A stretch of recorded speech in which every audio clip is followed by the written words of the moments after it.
ঝাড় দিচ্ছি তা অনেক শান্তি, কারণ বউ গেছে বাপের বাড়ি, ও পুরো বাড়ি ফাঁকা। ওগো স্বামী, আমি চলে এসেছি বাপের বাড়ি থেকে।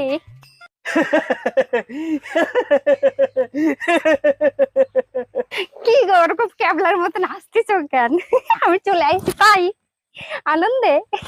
আরে না রে না, কালকে মন্দিরে গেছিলাম, এক সাধু বাবা কইছে জীবনে যতই বড় বিপদ আসুক হাসি মুখে মোকাবেলা করতি, ঠিক আছে? কই রে আমার মুড়ো ঝাঁটা ডাকো।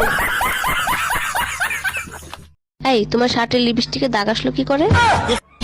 কালকে তোমার জন্য একটা লিপস্টিক কিনতে গেছিলাম, কালারটা শার্টের উপর চেক করছিলাম, কালারটা পছন্দ হয় নাই তাই আনি নাই। আমিও না শুধু শুধু তোমাকে পাগলের মতো সন্দেহ করি।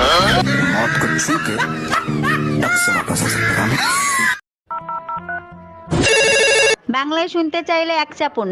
পাকা বেল কোম্পানি থেকে বলছি, বলুন আপনার কি সেবা করতে পারি। হ্যালো ম্যাডাম, পাশের বাড়ির টুম্পা ভাবি আপনাদের পাকা বেল কোম্পানির সিম ব্যবহার করে, তার নাম্বারটা যদি দিতেন। ফোন রাখ, নয়তো ফোনের ভিতর ঢুকে পিটাবো। এই কই তুমি, তাড়াতাড়ি আসো, ব্যাটারি ফুল করে দেই। তোমার কি মাথা ঠিক আছে? কালকে রাত্রে না ফুল চার্জ দিয়ে দিলে, আজকে আবার কেন? সবসময় ব্যাটারি ফুল রাখলে মোবাইল ভালো থাকে, জানো না? মোবাইল ভালো থাকে ঠিক আছে, মোবাইলের ব্যাটারি ফুলে যায়, এটা তুমি জানো না?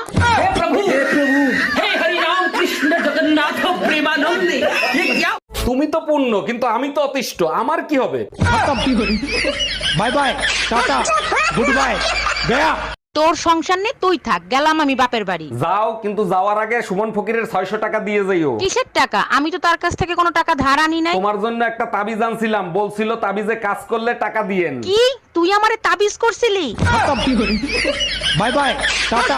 হ্যালো বেবি, আমি এখনো ঈদের শপিং করি নাই, আমাকে এক্ষুনি অনলাইনে 10,000 টাকা পাঠিয়ে দাও। যেই নাম্বারে আপনি ডায়াল করেছেন সেই নাম্বারটি এখন বন্ধ আছে, দয়া করে ঈদের পরে ডায়াল করুন। গজব বেইজ্জতি।